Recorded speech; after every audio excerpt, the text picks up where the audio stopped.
Masalah besar kita di bangsa ini adalah masalah birokrasi dan masalah regulasi. Ya gitu. Oke, next question ya Pak ya. Kita ke pertanyaan selanjutnya. Kemarin saya lihat Bapak di berita loh. Boleh. Ada SMK pengangguran. bentuk support atau sesuatu yang sudah dilakukan oleh pemerintah Provinsi NTB untuk mewujudkan revitalisasi itu apa aja Pak sejauh ini? Jadi karena berbeda clue bisnisnya, ada berbeda core bisnisnya, nggak bisa ditata kalau seperti itu. Oke, assalamualaikum warahmatullahi wabarakatuh. Selamat pagi menjelang siang sobat inovasi yang ada di rumah.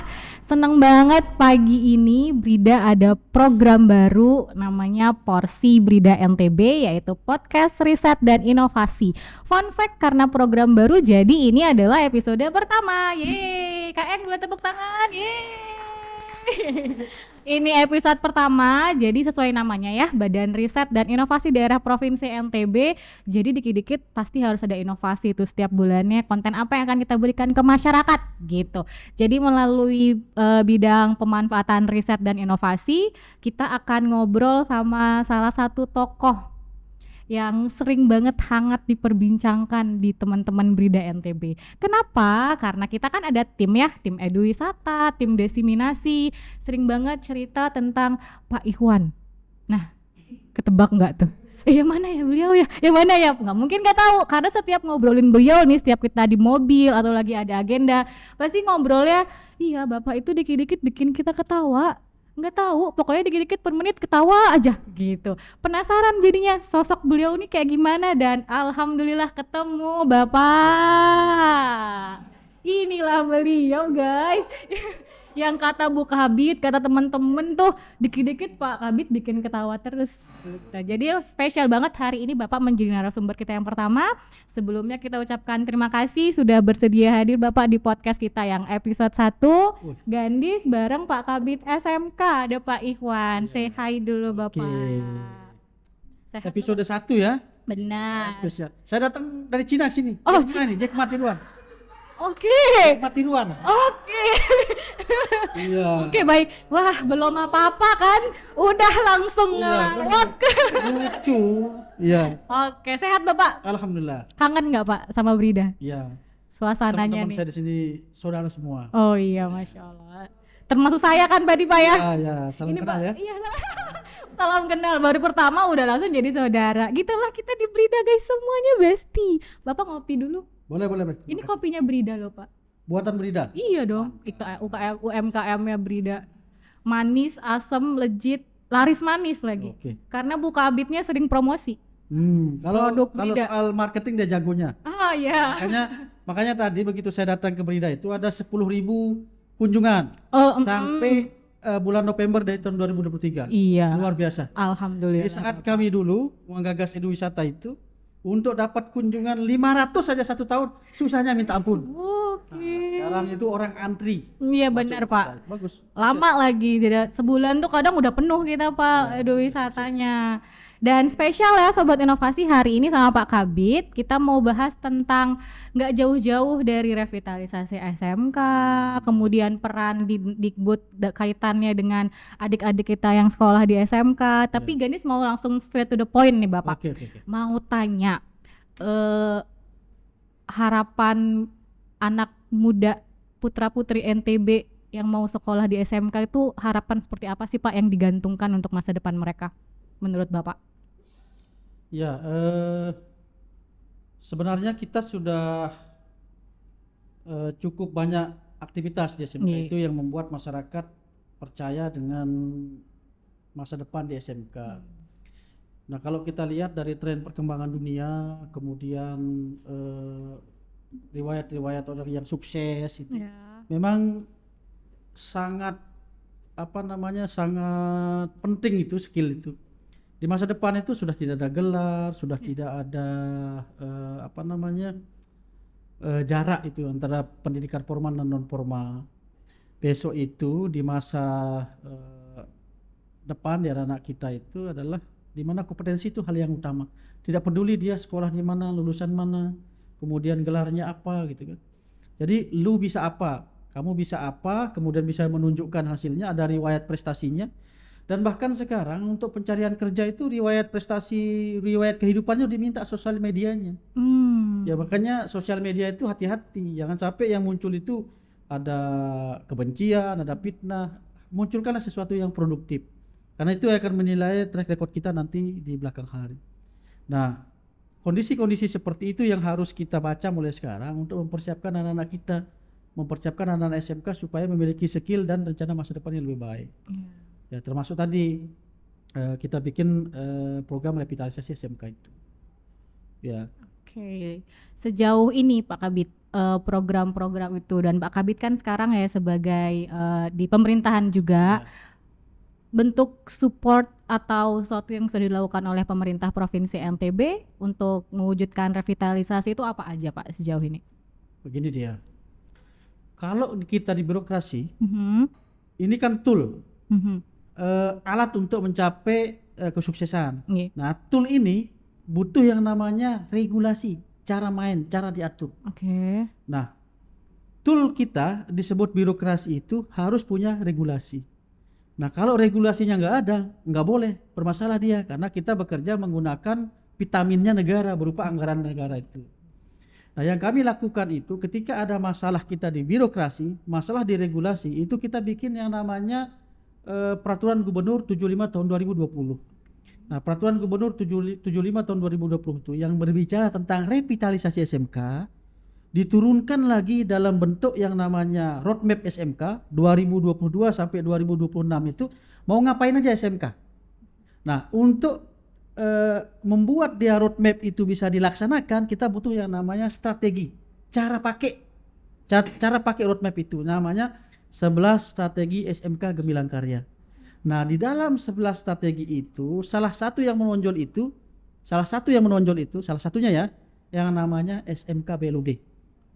Nah, kemudian ada program satu siswa satu usaha, ada guru tamu, ada magang guru, termasuklah edu wisata SMK. Makanya SMK datang ke Berida itu dalam rangka melaksanakan program edu wisata. Itu dia, jadi link dia. Iya, sinkron ya Pak ya, integrasi semuanya. Nah, jadi ya saya ulang sekali lagi, yang kami lakukan itu adalah dua masalah besar kita di bangsa ini adalah masalah birokrasi dan masalah regulasi. Birokrasi itu adalah tool, alat untuk mencapai program. Birokrasi itu dikasih makan atau vitamin untuk melaksanakan program itu namanya anggaran. Nah, ketika anggaran itu, vitamin itu dipakai oleh birokrasi untuk melaksanakan tujuannya itu butuh regulasi, cara main. Nah, regulasi itulah yang telah kita benahi, kemudian muncullah turunan-turunan dari regulasi itu, ada strategi dan sebagainya. Nah, 3 tahun kami sudah sekarang SMK menata revitalisasi SMK itu, pondasi sistemnya sudah ada, sudah jelas, tinggal dia dioptimalkan. Perangkatnya, kepala sekolah, wakasek dan jajarannya, kemudian dinas pendidikan, kepala bidang, kepala seksi dan staf-stafnya sudah on the track semua, sudah satu visi semua. Itu yang penting kan? Setelah satu visi, kepala sekolah dari bawah sampai level atas satu visi dalam menjalankan program itu, tinggal kita tunggu saja hasilnya. Ya, tunggu saja hasilnya, karena membangun sistem itu nggak bisa kita laksanakan seumur jagung. Dia harus berproses lama. Nah, sistem di SMK itu yang dibangun menggunakan Pergub 75 2020 tentang revitalisasi SMK itu sudah berjalan. Tunggu saja hasilnya. Iya, oke. Tapi nih Pak ya, menurut Gandis juga sekarang SMK udah naik daun banget loh Pak. Ya. Udah bener-bener naik daun. Kayak banyak banget dari segi SDM adik-adiknya yang memang aktif ikut lomba yang kayak TTG atau lomba apapun itu. Yang ini juga sih Pak, yang pengen banget kita tanyain ke Pak Kabid. Tadi kan Pak Kabid ada membahas satu siswa, satu usaha. Itu apakah diwajibkan di semua SMK yang ada di NTB atau hanya sampel beberapa SMK aja dulu Pak sekarang? Iya, gini. Untuk saya bisa menjelaskan satu siswa satu usaha itu adalah strategi yang keempat dari 11 strategi SMK Gemilang Karya itu. Ya, saya ceritakan dulu. Jadi tadi Pergub 75 tentang revitalisasi SMK itu diturunkan dalam bentuk roadmap SMK tahun 2000 sampai 2026 mau ngapain aja SMK. Nah, caranya melaksanakan roadmap itu dikemas dalam bentuk 11 strategi SMK Gemilang Karya yang dimana dievaluasi setiap tahun. Dari 11 itu yang pertama itu apa? Satu, kita namanya bikin refocusing core. Jadi kalau kita mau efektifkan SMK itu kita sudah tata dulu, refocusing, ditata kekhususannya. SMK sebelum dia kena Pergub 75 itu dia gado-gado. Misalnya SMK Pertanian, ada otomotif di sana, ada TI di sana, ada boga di situ, ada masak-masak di situ. Kemudian SMK Teknologi, ada juga tata boganya, ada juga tata busananya. Jadi karena berbeda clue bisnisnya, ada berbeda core bisnisnya, nggak bisa ditata kalau seperti itu. Nah, pertama kita tata dulu. Lembaganya kita tata supaya efektif dan efisien. Nah, setelah kita tata, SMK kembali ke marwahnya. Kalau dia SMK core teknologi, udah teknologi saja, nggak boleh pertanian di situ. Core pariwisata saja, nggak boleh pertanian di situ. Core SMK pertanian saja, nggak boleh dia ada TI di situ. Gitu. Nah, setelah kita lakukan efektif 3 tahun, di mana tahun 2021 tidak ada siswa baru di jurusan yang berbeda. Kemudian 2022, 2023 tuntas sudah. Sekarang itu sudah punya kekhususan masing-masing. Misalnya mbaknya mau masuk SMK Pertanian. Sudah ada SMK 1 Kuripan di Lombok Barat, SMK 1 Sakra di Lombok Timur, sudah ada. Jadi penerimaan PPDB siswa baru kita itu mau jurusan apa, keluar nama sekolahnya. Fokus berarti fokus di situ. Nah, setelah dia fokus sekolah itu, lalu kita bikinkan regulasinya juga untuk menata dirinya, namanya SMK BLUD. SMK BLUD itu adalah pintu gerbang. Ketika produk yang dihasilkan dari belajar, misalnya bikin jajan, ada hasilnya roti.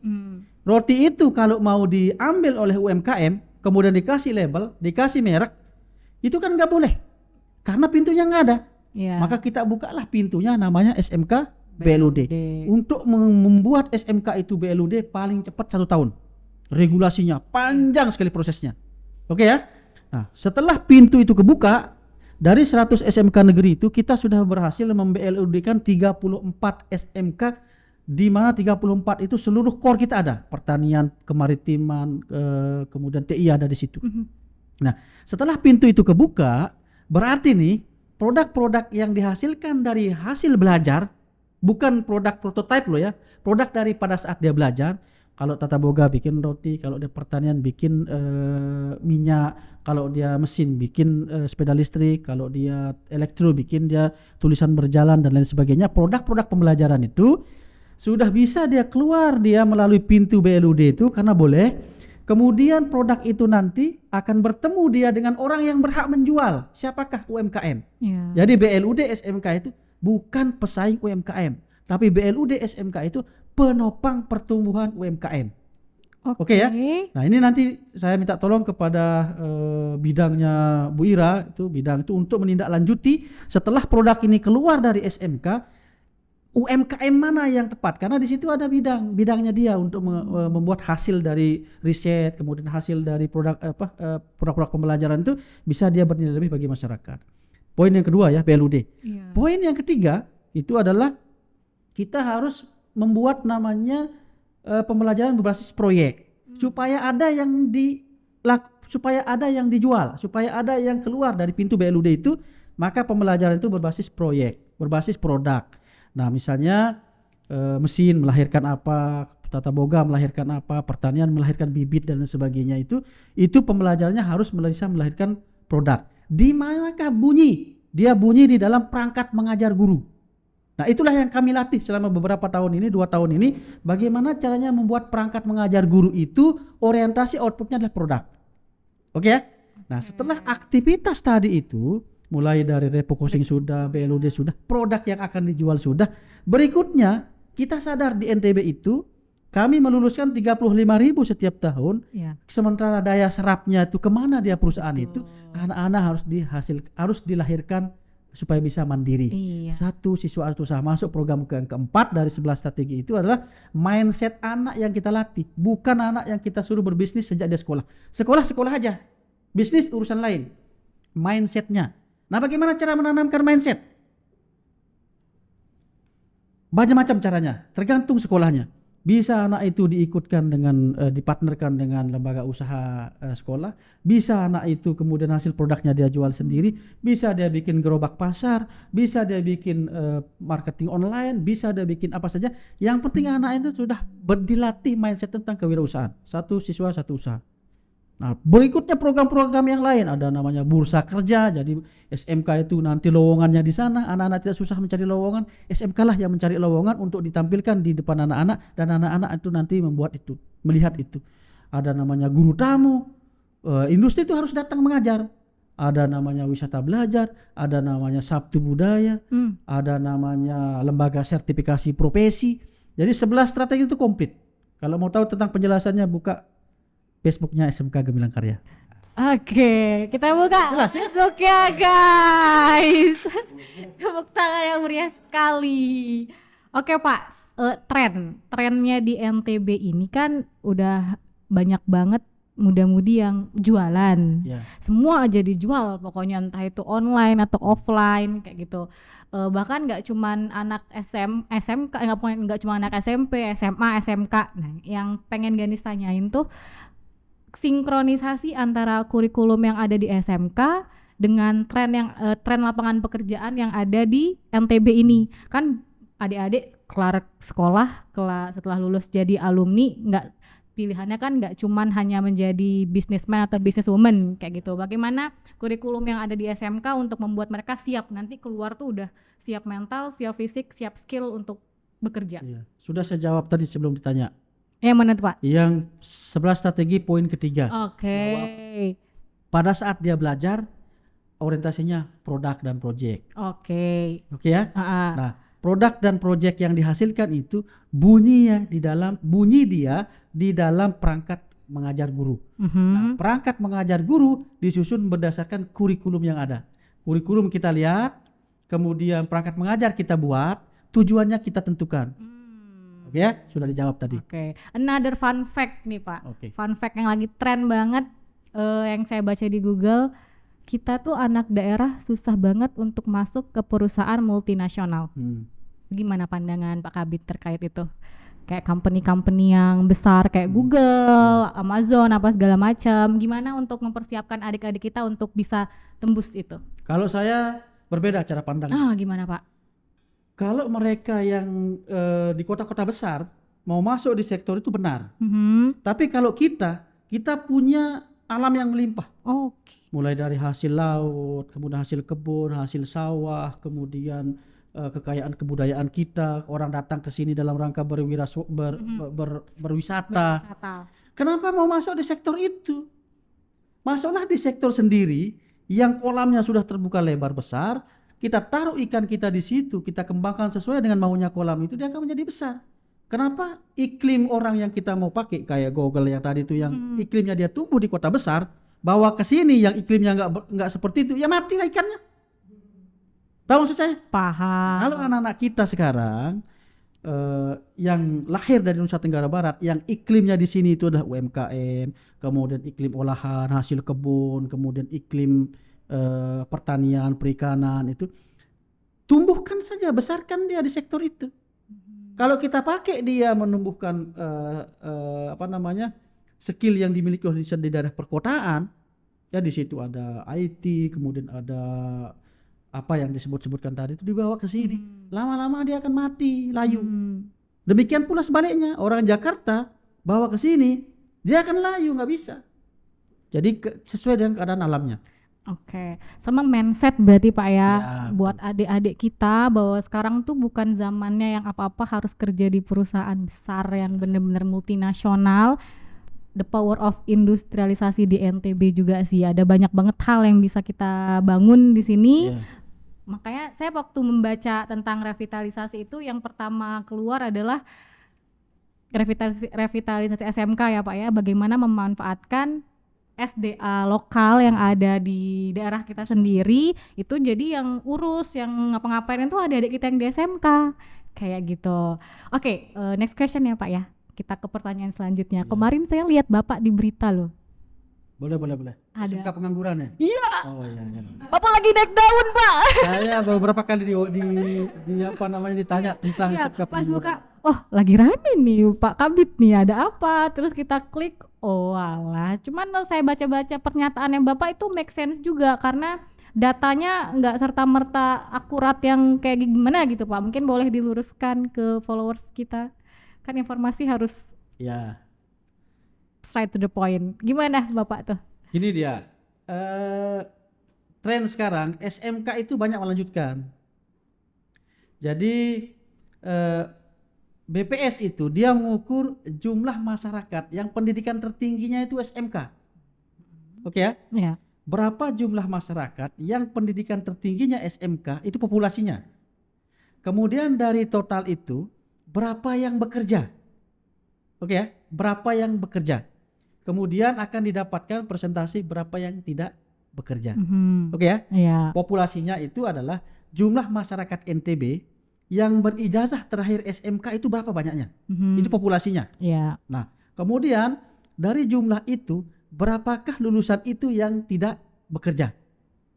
Paham maksudnya? Iya. Berarti karena dia mengukur jumlah masyarakat yang berijazah tertinggi SMK itu adalah data sejak ada SMK berdiri. Lama dong berarti. Ya, jadi jumlah masyarakat Data lama. jadi jumlah masyarakat itu dia tidak peduli tahun berapa dia lulus, misalnya 20 tahun lalu, 30 tahun lalu dia tamatan SMK. Seperti saya misalnya, saya sudah tamat 30 tahun di SMK itu. Kalau misalnya teman saya yang berijazah SMK, ya masuk Masuk dalam, hitungan. Iya, masuk hitungan. Nah, kemudian akan didata dia berapa yang tidak bekerja. Nah, di data yang tidak bekerja itu berarti masuklah dia lulusan SMK yang sekarang ini 5 tahun belakang ini yang masuk perguruan tinggi dianggap tidak bekerja. Kemudian lulusan SMK yang baru-baru ini bekerja, dia belum begitu maju usahanya, padahal dia misalnya dari rumah dia pakai penjualan online dan lain sebagainya, itu pasti dianggap tidak bekerja.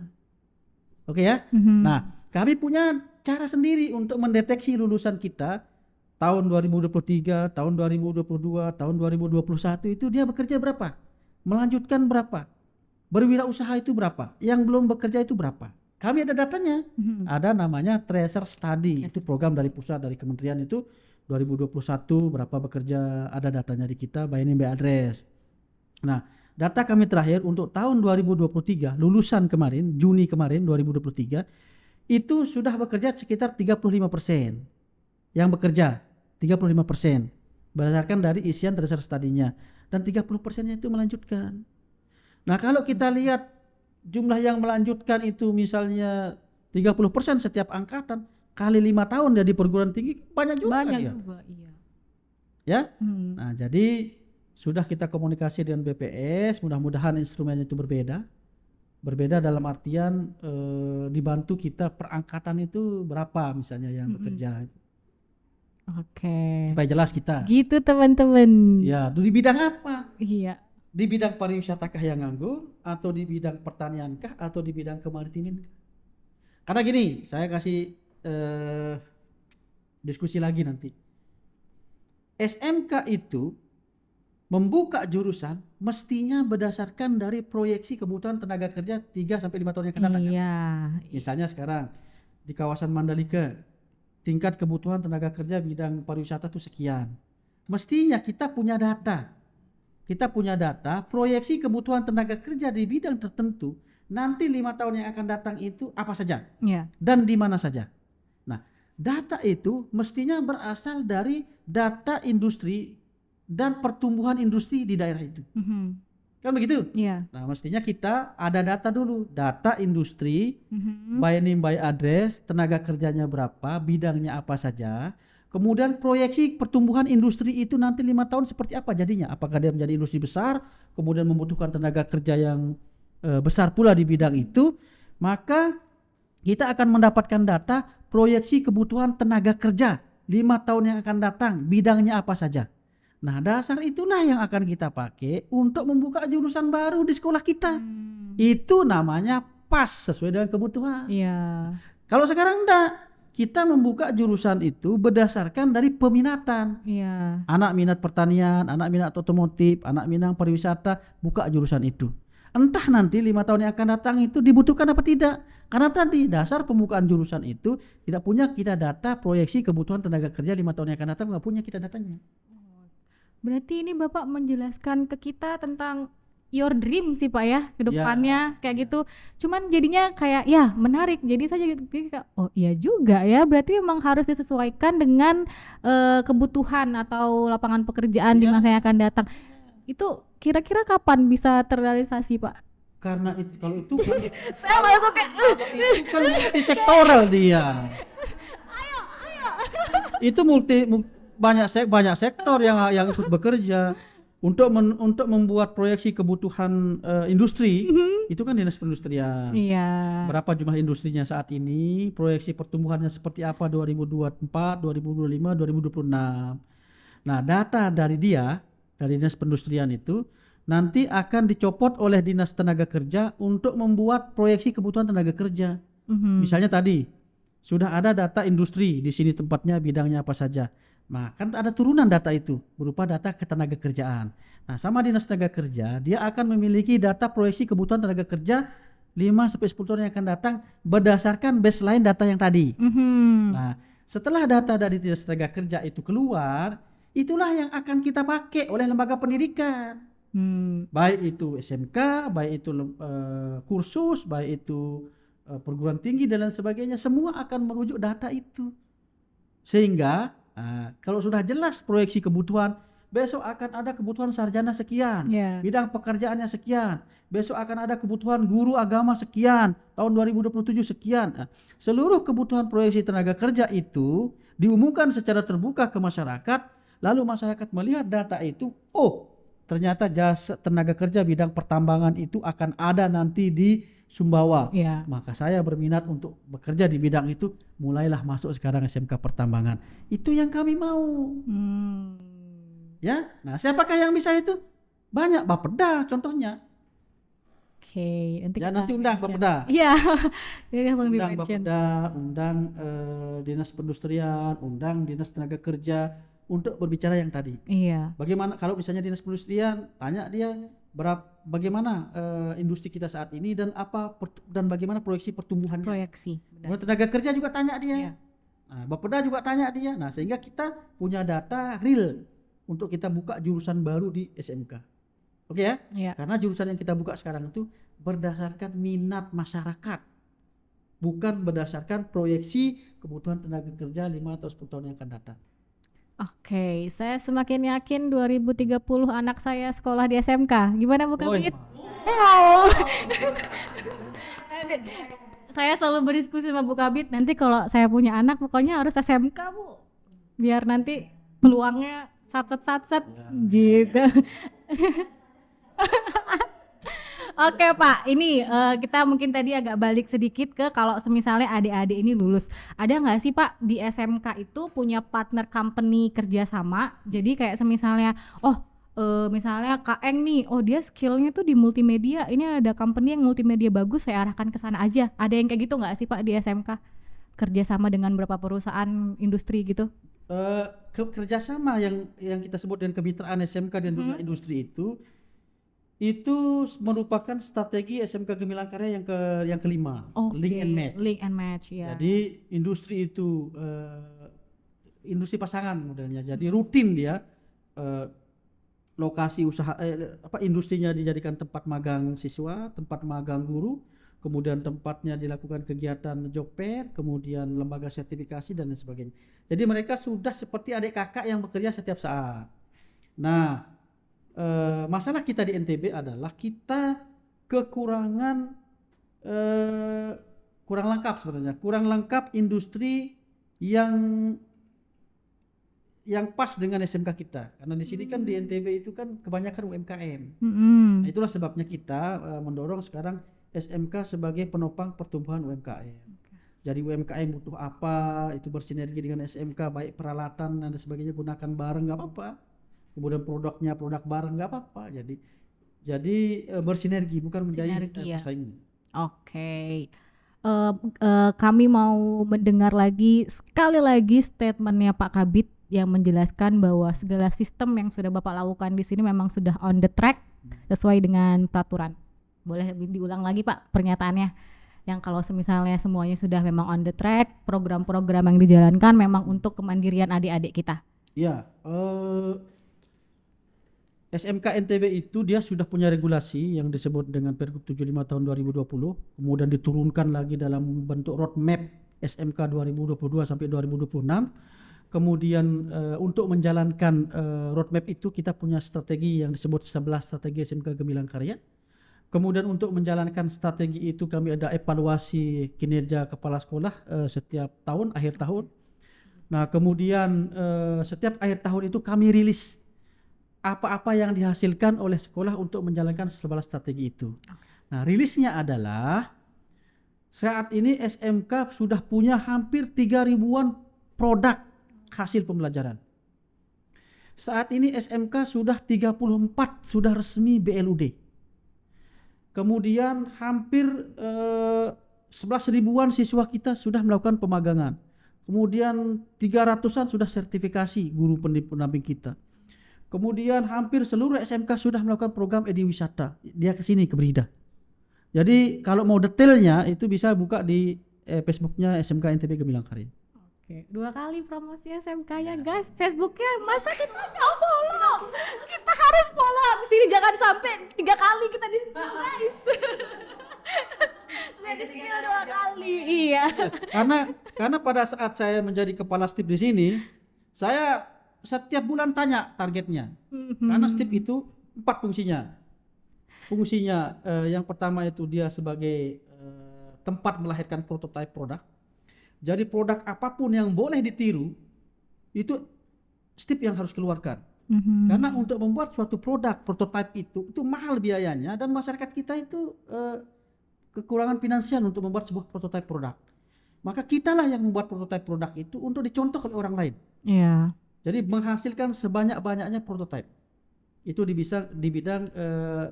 bidang inovasi teknologi dan rekayasa tempatnya. Kemudian stip itu dia harus melahirkan sebanyak-banyaknya orang bermitra. Jadi perusahaan dengan UMKM, UMKM dengan UMKM, pedagang dengan UMKM, pokoknya ahli dengan ahli, ahli dengan anak sekolah, pokoknya bawa orang sebanyak-banyaknya untuk bisa bermitra di sini. Sehingga terjadi jejaring yang seperti benang seperti aliran-aliran elektro yang banyak sekali komponen-komponennya, jejaringnya itu bekerja. Yang ketiga, bawa sebanyak-banyaknya orang di sini untuk melihat teknologi yang sudah dihasilkan. Sehingga anak-anak kecil punya bayangan bahwa besok saya akan jadi teknokrat. Besok saya akan jadi peneliti. Kita meningkatkan kapasitas ilmu seseorang, kapasitas mindset seseorang, kapasitas keilmuan seseorang itu butuh dia disistemkan. Makanya lahirlah Ediwisata. Kemudian yang terakhir fungsi stip itu, dia harus sebanyak-banyaknya memfasilitasi anak-anak muda yang kesulitan untuk berkembang menjadi pengusaha. Makanya inkubasi bisnis ada di situ. Ya. Nah, ketika stip ini sudah menjalankan fungsinya yang 4 tadi itu, maka sesungguhnya NTB sudah melaksanakan fungsi yang tidak ada di OPD lain. Itulah fungsi stip. Nah sekarang stip itu, Sains Teknologi Industrial Park itu sudah diperbesar yang namanya Brida. Brida itu adalah fungsi stip yang 4 ditambahkan lagi fungsi-fungsi yang lainnya. Saya termasuk orang yang ikut memberikan konsep tentang Brida di awal pendiriannya. Nah, lalu SMK bagaimana perannya? SMK itu harus bisa bersinergi dengan apa tujuan didirikannya Brida. Itu ya. Nah, salah satunya di awal dulu kami support seluruh SMK wajib datang ke Brida. Itu ya. Nah, anak SMK berbondong-bondong ke sini, ikutlah orang yang lain. Yang di bawah Kementerian Agama ikut, gitu ya. Karena melihat SMK itu ikut. Nah, nanti calon wira swasta yang lahir dari anak SMK tumbuhkan dan besarkan di Brida. Bagaimana caranya? Tanya Bu Kabitnya, jadi udah pinter tuh. Balik lagi ke Bu Kabit ya Pak ya.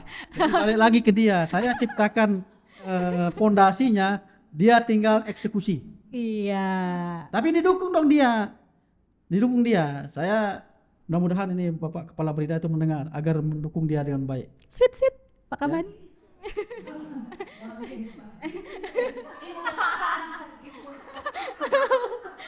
Banget. Di sini Timore pokoknya, Pak. Timore banget. Bapak, last question. Apa? Pertanyaan terakhir. Ya, boleh, Kita nggak mau bertanya pakai harapannya Bapak apa enggak. Mimpinya Bapak untuk adik-adik SMK kita di masa depan 5-10 tahun ke depan apa? Bagus pertanyaannya ini. Jadi untuk menjalankan sebuah mimpi besar itu perjuangannya berat, panjang, makan hati, resiko dan lain sebagainya. Baper ya. Jadi hanya orang-orang gila lah yang mau melaksanakan itu. Oke. Saya mau melaksanakan itu. Oke. Apa mimpi itu? Apa Bapak? Mimpi kita itu adalah hasil komoditi kita itu diolah di sini oleh orang di sini dan dimanfaatkan orang di sini dan mampu dijual di seluruh tempat di luar dari orang sini. Bagaimana caranya? Nah, caranya itu adalah kapasitas SDM kita itu kita tata dia pelan-pelan, kapasitas sistem kita ciptakan pelan-pelan, termasuk regulasinya kita bikin dia pelan-pelan sehingga bisa berjalan dengan baik dan tanpa hambatan. Saya kasih contoh. Produk-produk dari luar masuk ke NTB itu pabriknya itu di luar. Itu pabriknya di luar.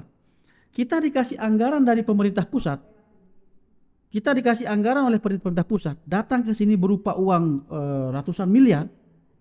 Tapi uang itu hanya angka saja. Ketika kita beli produk dari luar, dia akan kembali lagi ke sana. Ya. Jadi daya akibatnya enggak ada. Ya. Tetap saja masyarakat kita itu akan menjadi banyak pengangguran karena kekurangan pekerjaan. Dan kita cuma konsumen aja ya, Pak. Saja karena anggaran begitu besar berupa angka, uang itu lagi dibelanjakan produk dari luar balik lagi ke sana. Iya. Lalu apa yang harus kita lakukan? Dia harus berada di sini oleh orang kita di sini. Itu ya. Bagaimana caranya? SMK sekarang itu harus sudah bisa menyiapkan apa yang dimau oleh mereka. Itu ya. Apa yang dimau oleh mereka. SMK kita siapkan dengan tadi kita laksanakan Pergub 75 tentang revitalisasi SMK sudah kita laksanakan. Ketika mereka melihat sumber daya kita, sumber daya skill dan lain sebagainya, ketika mereka melihat tata aturan kita, sistem kita sudah baik, mereka pasti akan datang. Dan itu butuh panjang dan jalan berliku. Nah, percayalah nanti seseorang yang punya mimpi besar, nanti pasti banyak sekali tantangan cobaan di tengah. Iya, pasti. Tapi kita harus optimis. Beberapa orang saja yang sanggup bertahan. Teman-teman di Brida, mari kita bertahan. Saya di SMK kita bertahan. Betul. Kita dorong dia supaya terjadi industrialisasi di Nusa Tenggara Barat. Iya, Masya Allah. Padahal hanya satu kalimat bertahan, tapi deep banget ya Bu ya. Karena bertahan susah Mbak. Bertahan sesusah itu.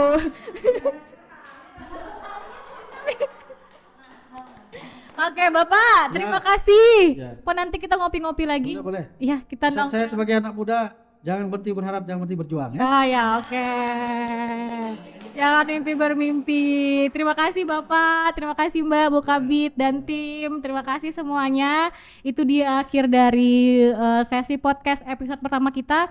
Ternyata memang slogan SMK bisa tuh maknanya banyak banget. Biasanya kita dengar SMK bisa. Ternyata setelah dengar banyak banget dari Pak Kabit tadi, kami semakin mengerti bahwa banyak banget mimpi yang kita gantungkan di adik-adik SMK kita. Semoga SDM di Provinsi Nusa Tenggara Barat bisa membawa provinsi ini menjadi lebih maju lagi, menjadi provinsi yang gak cuma jadi konsumen aja tapi bisa memproduksi banyak hal. Terima kasih Sobat Inovasi, sampai bertemu di episode selanjutnya. Sekali lagi Pak Kabit, terima kasih banyak. Wabillahi taufiq walhidayah. Wassalamualaikum warahmatullahi wabarakatuh.